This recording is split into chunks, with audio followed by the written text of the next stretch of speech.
ሻሎም ሐዋርያ ዘላለም ነኝ።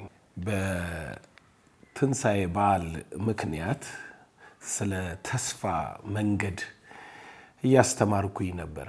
በዚህ በተስፋ መንገድ ላይ የመጀመሪያ ሐሳብ አድርገን ተስፋ የማይታየው ነገር ላይ የተመሰረተ ማንነት ነው በሚለው ሐሳብ እየተመለከትን ነበር።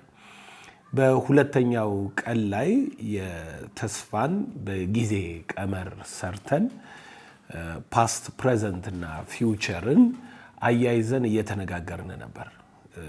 እንዴት ፓስት የሰይጣን እንደሆነ፣ ፕሬዘንት ያንተ እንደሆነ፣ ፊውቸር የእግዚአብሔር እንደሆነ፣ ተስፋ ደግሞ ፊውቸር ላይ የተመሰረተ የእግዚአብሔርን የአዲስ ነገር ጅማሬና ኃይል ተመልክተናል። አሁን የምንመለከተው በዕብራውያን መጽሐፍ ላይ ያለውን ተስፋ እንዴት አድርጎ ከፊቱ ስላለው ተስፋ በመስቀል ላይ ነውርን ታግሶ ስለሚለው ስለ ጌታ ኢየሱስ እንመለከታለን ማለት ነው። መጽሐፍ ቅዱሱ ዕብራውያን ምዕራፍ 12 ቁጥር 2 ላይ እንደዚህ ይላል፣ የእምነታችን ራስና ፈጻሚ ኢየሱስን ተመልክተን በፊታችን ያለው ሩጫ በትዕግስት እንሩጥ። እርሱ ነውርን ንቆ በፊቱ ስላለው ደስታ በመስቀል ታግሶ በእግዚአብሔር ዙፋን ቀኝ ተቀምጧልና ይላል። ክርስቶስ ኢየሱስ በዚህ ስፍራ ላይ ከፊቱ ስላለው ደስታ፣ ከፊቱ ስላለው the fulfillment of the prophecy ማለት ነው፣ ከፊቱ ስላለው የትንቢት ፍጻሜ፣ ከፊቱ ስላለው የእግዚአብሔር ኪዳን ሐሳብ አካል መያዝ፣ ስለዛ መሃል ላይ ያለውን በትዕግስት አለፈ ይላል። በመስቀል ላይ ታግሶ ይላል። እንግዲህ እንዴት ነው የምንረዳው? በመስቀል ላይ ሰዎች መታገስ ሲችሉ ከፊታቸው ደስታ አለ የሚለውን ሐሳብ፣ ተስፋችን ከፊታችን ያለው የአሸናፊነት ወይንም የድል ነሽነት ምክንያት ነው እና ጌታ ኢየሱስ እንዴት ነው በመስቀል ላይ የሞተው ወይንም የመስቀል ሞቱ ምንድን ነው የሚያስረዳን? አንዳንድ ጊዜ ሰዎች የኢየሱስ የመስቀል ላይ ሞት ወይንም የመስቀል መንገድ ምርጫው ከፊቱ ስላለው ፐርፐዝ ዓላማ ሳይሆን መሞት ስላለበት ሰዎች እንደሚሞቱ የሞተ የሚመስላቸው አሉ። ሌሎች ደግሞ እግዚአብሔር እንዲሞት ስለፈለገ ስለፈቀደ እንደሞተ አድርገው ይቆጥራሉ። ነገር ግን ኢየሱስ ዋናው ግቡ ከፊቱ ስላለው ተስፋ ያንን መንገድ መሄድ ነበረበት። ትንሽ ስለሞቱ ልንገራችሁ። ጌታ ኢየሱስ ዛሬ እንግዲህ ዛሬ ነው ተሰቀለ ተብሎ በቤተ ክርስቲያን ውስጥ ያለው ሐሳብ፣ ጌታ ኢየሱስ ዛሬ ሲሰቀል ምንድን ነው የተከሰተው? ወይንም ምን የመሰቀሉ መለኮታዊ ፕሮግራም ምንድን ነው? ከትንሽ ቀን በፊት ሆሳና እየተባለ ሲዘመር ነበር። ከዛ በኋላ እንደምታውቁት ጌታ ኢየሱስ ከደቀ መዛሙርቱ ጋር ፋሲካን ሲበላ ነበር። ከዛ ከፋሲካ ቀጥሎ የጌታ እራት ማታ ሰጥቷቸው ከዛ በኋላ ነው ጌቴሰማኒ ላይ ሐሙስ ማታ የተያዘው እና አርብ ዛሬ ጌታ ኢየሱስ ወደ መስቀል ሄደ። የሚገርማችሁ ከፐርፐዙ ሁሉ ዋነኛው ፐርፐዝ የኢየሱስ ክርስቶስ ሞት ነው። ኢየሱስ ክርስቶስ ሞትን ዓላማው አድርጎ ይዞ የመጣው ትልቁ ግብ ነው። እስኪ እንደዚህ ቁጠሩት። ኢየሱስ ፈውሷል። ብዙ በሽተኞችን፣ ብዙ እውሮችን፣ ብዙ አንካሶችን፣ ብዙ አይነት ደም የሚፈሳቸውን የተቸገሩ ሰዎች ፈውሷል። ነገር ግን ደህንነት አልሆነም፣ መዳን አልሆነም። ጌታ ኢየሱስ የሞቱ ሰዎች አስነስቷል። አልዓዛርን አስነስቷል። ያችን ጣሊታ ተነሺ ቁሚ ብሎ ትንሿን ልጅ አስነስቷል። ያንን ጎበዝ ለእናቱ አንድ ልጅ የነበረውን አንተ ጎበዝ እልሃለሁ ተነስ ብሎት አስነስቶታል። ኢየሱስ የሞቱ ሰዎች አስነስቷል። የሰው ልጆች የሞት ቅጣት ግን አልተሻረም። ኢየሱስ ቃል አስተምሯል። በጣም በሚገርም አኳኋን የማቴዎስ ወንጌል ምዕራፍ 5 እስከ ምዕራፍ 7 የተራራው ስብከት ተብሎ በጣም በሚገርም አኳኋን አስተምረዋል። የሰው ልጆች ግን የሕይወት ተስፋ ኪዳን አልተሰጣቸውም። ኢየሱስ ተፈጥሮን ጸጥ አሰኝቷል። እንጀራ አባስቷል። ማዕበሉን ዝም አድርጓል። በተፈጥሮ ውስጥ ያለውን ኃይል ገዝቶታል። ኢየሱስ አጋንንት አስወጥቷል። በሰይጣን ላይ ያለውን ስልጣን አሳይቷል። ነገር ግን የሰው ልጆች ከሰይጣን መንግስት እስራት ቀንበር አልተላቀቁም። ለዚህ ነው ኢየሱስ በእያንዳንዷ ትምህርት ውስጥ፣ በእያንዳንዷ ግብ ውስጥ፣ በእያንዳንዷ ዴስቲኒ ውስጥ የሚለው የሰው ልጅ ሊሰቀል ይገባዋል።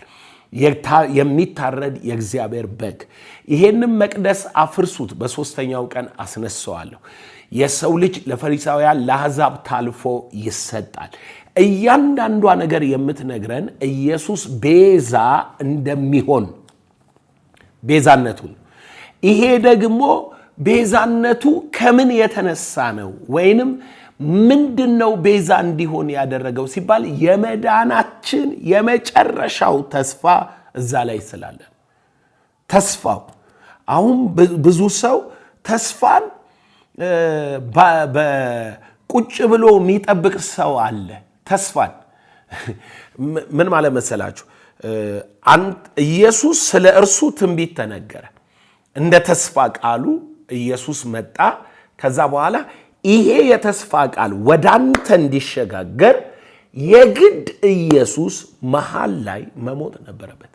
ኢየሱስ መሃል ላይ ካልሞተ የእግዚአብሔር የተስፋ ቃል ወደ ሰው ልጆች አይደርስም። በዕብራውያን መጽሐፍ ምዕራፍ 9 ላይ ሐዋርያው ጳውሎስ ይህንን ነው የሚናገረው። ምን ብሎ ይናገራል? እንደዚህ ይላል፣ ስለዚህም ፊተኛው ኪዳን ሲጸና ሕግን የተላለፉት የሚቤዥ ሞት ስለሆነ የተጠሩት የዘላለም ርስት የተስፋ ቃል እንዲቀበሉ እርሱ የአዲስ ኪዳን መካከለኛ ሆነ። የአዲስ ኪዳን መካከለኛ ማለት እሱ መስዋዕት ሆነ ማለት ነው። ለምን? ኑዛዜ ያለ እንደሆነ የተናዛዡን ሞት ማርዳት ግድ ነውና፣ ሰው ሲሞት ኑዛዜው ይጸናል። ተናዛዡ በሕይወት ሲኖር ግን ከቶ አይጠቅምም። ስለዚህም ፊተኛው ኪዳን እንኳን ያለ ደም አልተመረቀም። ስለዚህ ክርስቶስም ያለ ደም አዲስ ኪዳንን አልመረቀም። በደሜ የሚሆን አዲስ ኪዳን ብሎ ነው የሰጠው። ስለዚህ ምን እያለ ነው?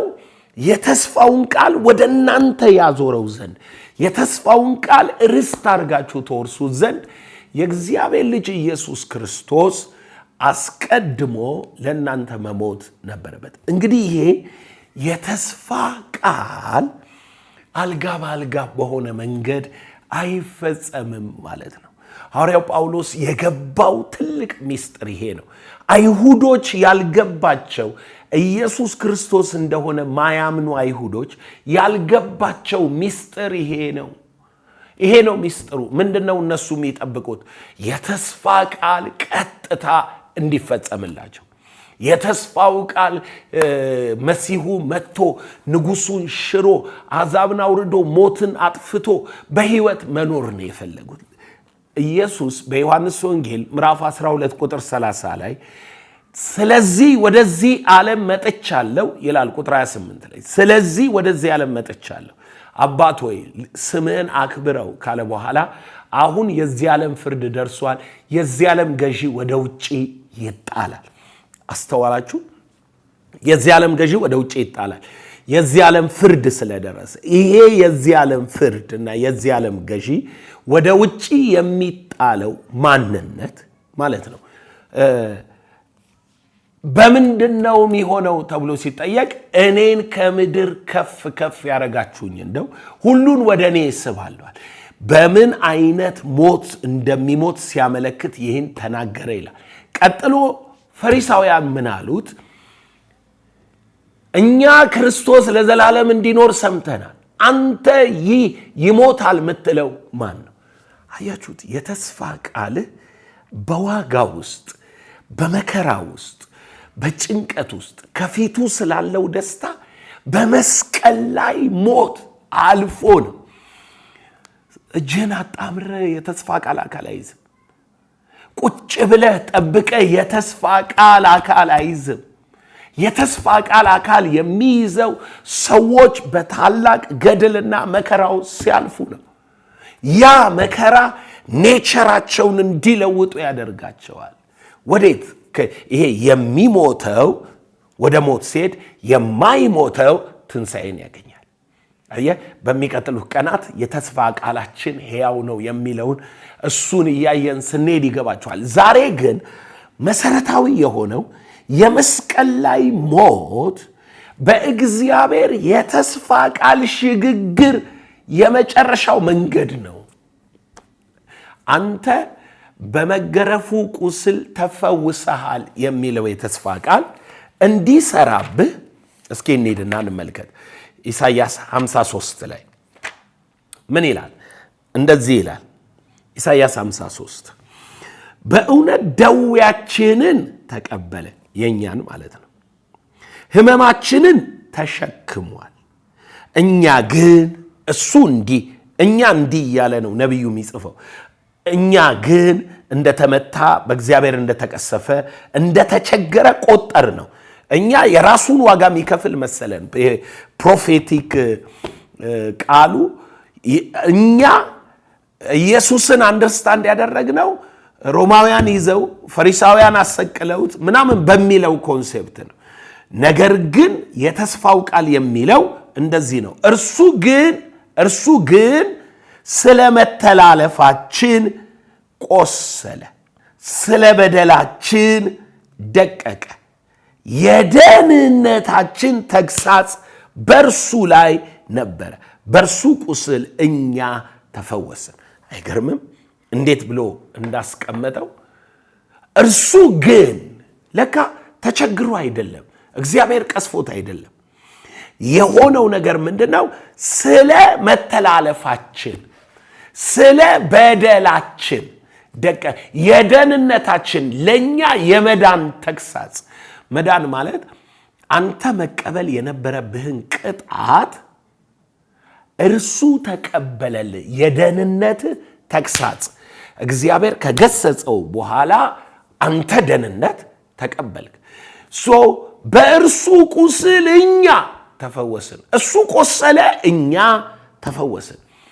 ይሄ እንግዲህ የተስፋ ቃል ነው የነበረው። የተስፋው ቃል መንገድ በመከራ ውስጥ ካላለፈ እንዴት ወደ አካል ዓለም ይመጣል? ወደ መሞት ካልመጣ እንዴት ወደ ሕይወት ይደርሳል?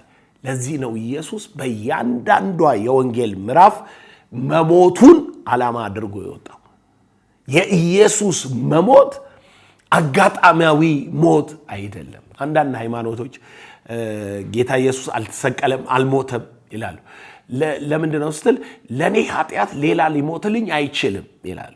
ይሄ የእግዚአብሔር የተስፋ ቃል ነው። በነቢያቱ አፍ የተነገረው፣ በነቢያቱ የታወጀው።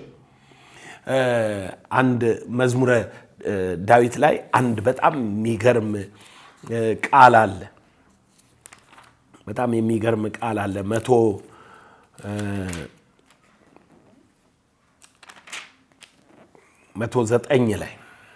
109 ላይ እንደዚህ ይላል። ቁጥር መከራውን እንዲሰማችሁ ላንብብና ምፈልጋትን ብቻ ላይ አጠነክራለሁ። ግን መከራው እንዲሰማችሁ ከቁጥር 21 ልጀምር። አንተ ግን አቤቱ ጌታዬ ስለ ስምህ ምሕረትህን በእኔ ላይ አድርግ።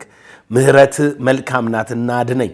እኔ ችግረኛና ምስኪን ነኝና ልቤም በውስጤ ደነገጠች። እንዳለፈ ጥላ አለኩ፣ እንደ አንበጣ ረገፍኩ። ጉልበቶቼም በጾም ደከሙ፣ ሥጋዬ ቅቤም በማጣት ከሳ። እኔም በእነርሱ ዘንድ ለነውር ሆንኩ። ባዩኝ ጊዜ ራሳቸውን ነቀነቁ። አቤቱ አምላኬ እርዳኝ፣ እንደ ምሕረትም አድነኝ። የምፈልጋት ቃል ይቺ ናት። አቤቱ እጅህ ይቺ እንደሆነች አንተም ይቺን እንዳደረግ ይወቁ። አይገርምም? እጅህ ይቺ እንደሆነች አንተም ይቺን እንዳደረግ ይወቁ። ምን ማለት ነው? በእርሱ ቁስል፣ በእርሱ መሰቃየት፣ በእርሱ የቤዛነት ዋጋ መክፈል የእግዚአብሔር የማዳን እጅ ያቺ ነበረች። የእግዚአብሔር መንገድ ያቺ ነበረች።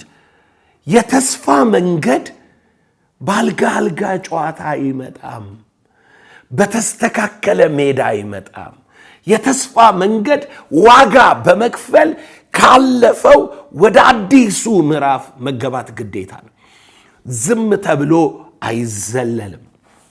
ወገኖቼ አገራችን ተስፋ አላት።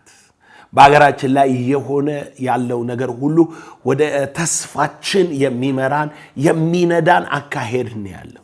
ነገር ግን የተስፋን መንገድ የማናውቅ ከሆነ በዋጋ መክፈል ውስጥ ማለፍ ግዴታ እንደሆነ ካላወቅን ፌል እናደርጋለን። አሜሪካ ወደ ሚበልጥ መፍትሄ ሰጪነት በቴክኖሎጂ ቢሆን በእርሻው ቢሆን በሰው ልጆች የተሻለ ዲሞክራሲ ኑሮ ህይወት ውስጥ ቢሆን ለመኖር ትውልዱን ለማሻገር አንድ ትውልድ በጣም በሚገርም ረሃብ ውስጥ አልፏል። በሚገርም መከራ ውስጥ አልፏል። ለምን? ወደ ተስፋው ለመድረስ የተስፋ መንገድ ዋጋ ማስከፈሉ ስለማይቀር ጦርነት ውስጥ አልፏል። ለውጡ እንዲመጣ ማለት ነው። ጥቁሮች መብት እንዲኖራቸው ከፍተኛ ሲቪል ዋር ነበረ።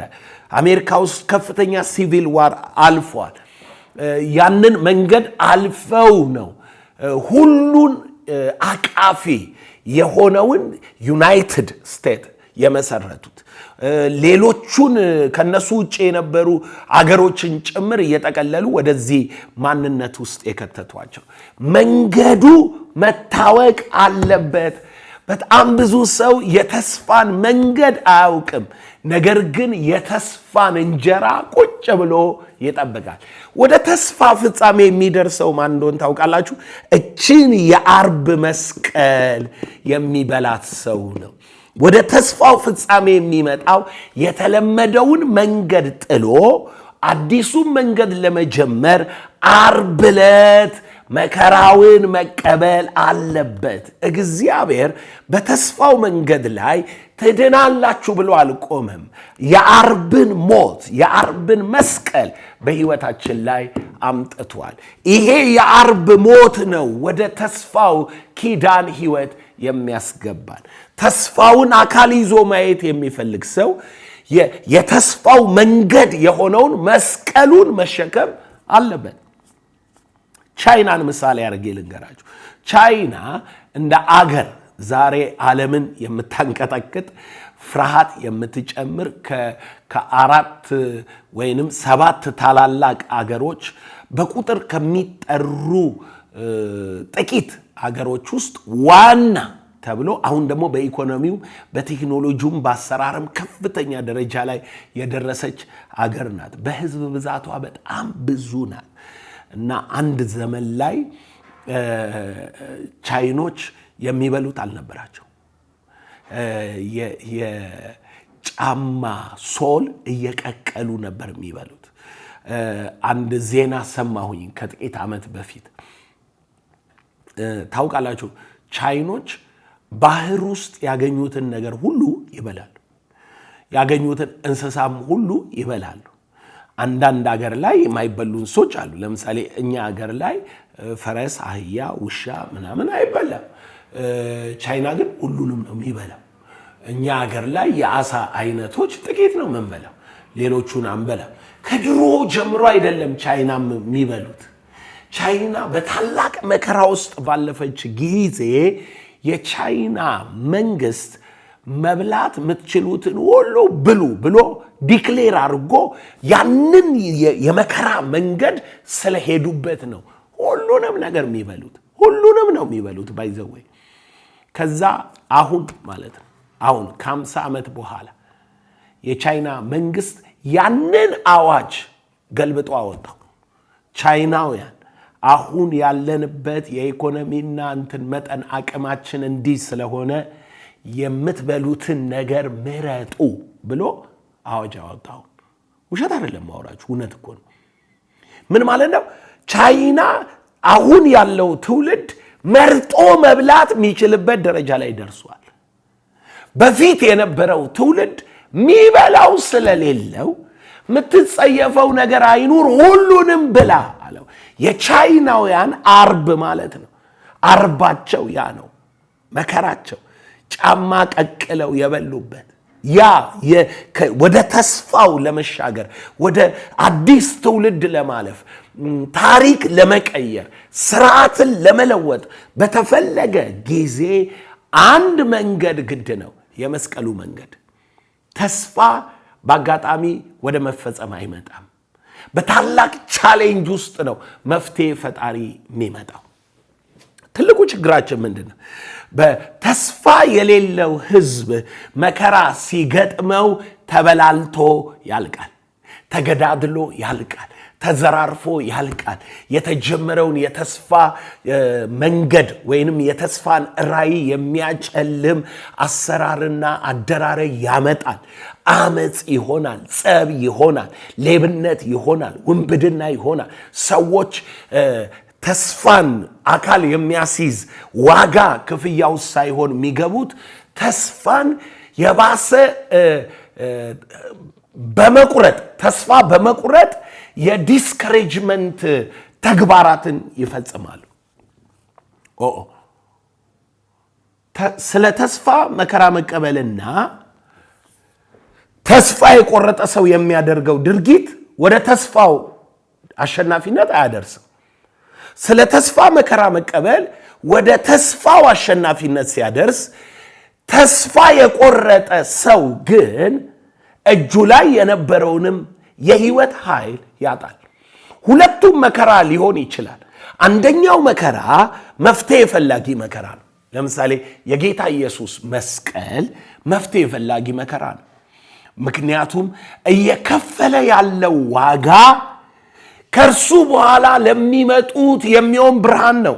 መጽሐፍ ቅዱሳችን እንደዚህ ብሎ ያስቀምጠዋል። ኢሳይያስ 53 ላይ እንደዚህ ብሎ ያስቀምጠዋል። እግዚአብሔር በደዌ ያደቀው ዘንድ ፈቀደ። ነፍሱን ስለ ኃጢአት መስዋዕት ካደረገ በኋላ ዘሩን ያያል፣ ዕድሜው ይረዝማል፣ የእግዚአብሔር ፈቃድ በእጁ ይከናወናል ይላል። ምን ይላል? ከነፍሱ ድካም ብርሃን ያያል ይላል። አይገርምም?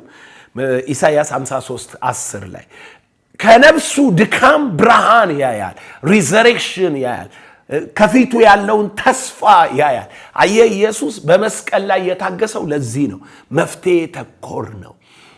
ነፍሱን መስዋዕት ካደረገ በኋላ ዘሩን ያያል። ያ ሲጠብቀው የነበረውን ዘር ይበቅላል ያለውን ዘር። እስኪ ስንዴን አይታችሁ ስለ ተስፋ ተመልከቱ። ስንዴ እጅግ ላይ እያለ አንድ ፍሬ ሊሆን ይችላል። እቺን አንድ ፍሬ ስንዴ እጅ ላይ እያየሃት ምንም ልትፈጥር እንደማትችል ታስባለህ? ወይንስ መከር መሆን ትችላለች? ውስጧ ብዙ ስንዴዎች አሉ። ነገር ግን ወደዛ መከር ወደሚሆን ብዙ ስንዴዎች መቀየር ካለባት መሞት አለባት። መንገዱ እሱ ነው። መሞት አለባት። መከራ ማለፍ አለባት። መበስበስ አለባት። ስር መስደድ አለባት። መልኳን መቀየር አለባት። ከዛ በኋላ ነው ቡቃያ፣ ከዛ ዛላ፣ ከዛ ሰብል የምትሆነው። ይሄ መንገድ ሪል ነው። ለእናንተ ሲሆን አይቀየርም። ለኢትዮጵያ ሲሆን አይቀየርም። ለሆነ አካባቢ ሲሆን፣ ማንኛውም ትውልድ፣ ማንኛውም መንግስት፣ ማንኛውም ዘመን ቢመጣ መንገዱ ይሄ ነው። ይልቁኑ በዚህ ትውልድ መሃል መከራን ተቀብለን የተስፋው መንገድ ገብቶን፣ የተስፋው መንገድ የሞት መንገድ ነው፣ የመከራ መንገድ ነው፣ የዋጋ መክፈል መንገድ ነው፣ ስር የመስደድ መንገድ ነው፣ የማቆጥቆጥ መንገድ ነው። ከዛ ዘሩን ያያል የተባለው የፍሬያማነት ትንሣኤ የተስፋ አካል ዘመን ነው። ወደዛ ተስፋ አካል ለመድረስ የግድ መንገዱን መከተል ይኖርብሃል። አየህ፣ ዛሬ ዓለም ላይ ታላላቅ የሆኑ ሰዎች ሁሉ ብትጠይቃቸው የህይወታቸው አርብ አለ። አርብ የሌለበት ሰው ትንሣኤው ወይንም እሁዶ አይመጣም። አርብ በህይወት ግዴታ ነው። መሰቀል ግዴታ ነው። መሞት ግዴታ ነው። በነገር ውስጥ በመከራ ማለፍ ግዴታ ነው። ግዴታ ነው። ይሄ የተፈጥሮ ራሱ አያስተምርም። የተፈጥሮ መንገድ እሱ ስለሆነ ማለት ነው። ተፈጥሮ ይነግርሃል። የአምላክ መንገድ አያስተምርም። ኢየሱስ ብዙ ልጆችን ወደ ክብር ሲያመጣ የመዳናቸውን ራስ በመከራ ይፈጽም ዘንድ ሁሉ በእርሱ ሁሉ ከእርሱ ሁሉ ለሆነ ለእርሱ ተገብቶታል። ዕብራውያን 2 ቁጥር 10 ጀምሮ ከመልአክ በጥቂት አንሶ የነበረው ከሞት መከራ የተነሳ የክብርና የምስጋናን ዘውድ ተጭኖ እናየዋለን። ኢየሱስ ካለፈበት መንገድ የተነሳ እኮ ነው ይሄ የክብርና የምስጋና ዘውድ በአብ ቀኝ መቀመጥ የትንሣኤ አሸናፊነት ያለው። ዛሬ አርብ ነው። ዛሬ ስቅለት ነው። መንገዱ ገባህ? የተስፋው መንገድ አይሁዶች አንደርስታንድ ያላደረጉት መንገድን አንተ ግን አወቅከው። ክርስቶስ መከራን ሊቀበል ይገባዋል የተባለው መንገድ ሉቃስ ወንጌል ምዕራፍ 24 ላይ ጌታ ኢየሱስ ደቀ መዛሙርቶቹ ሲናገሩት እኛ አሉት። እኛ ግን ቁጥር 21 ላይ እኛ ግን እስራኤልን እንዲቤዥ ያለው እርሱ እንደሆነ ተስፋ አድርገነው ነበር። ደግሞም ከዚህ ሁሉ ጋራ ይህን ከሆነ ዛሬ 3ኛ ቀን ነው አሉ። እንዴት እንዳስቀመጡት አስቡት።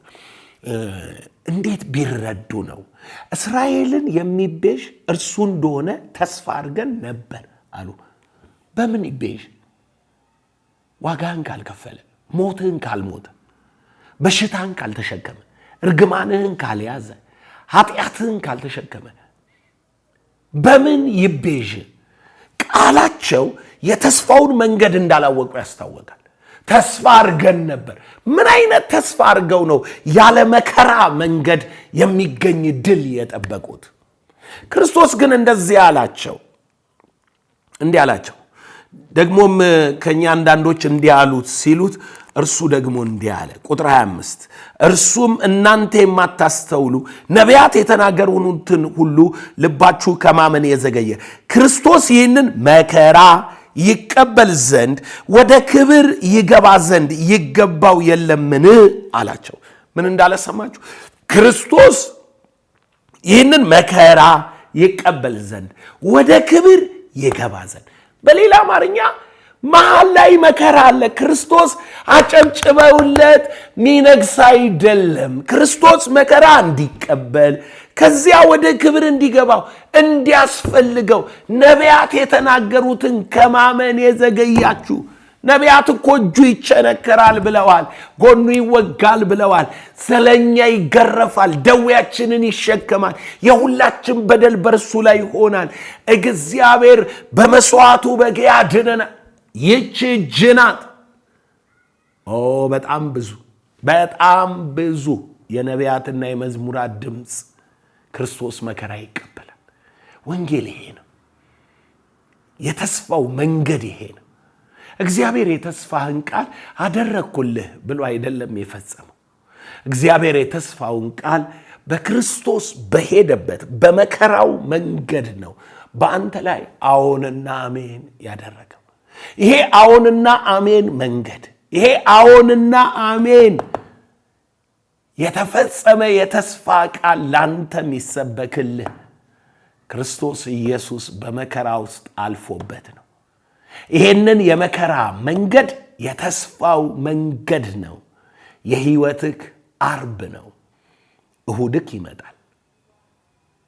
ሻሎም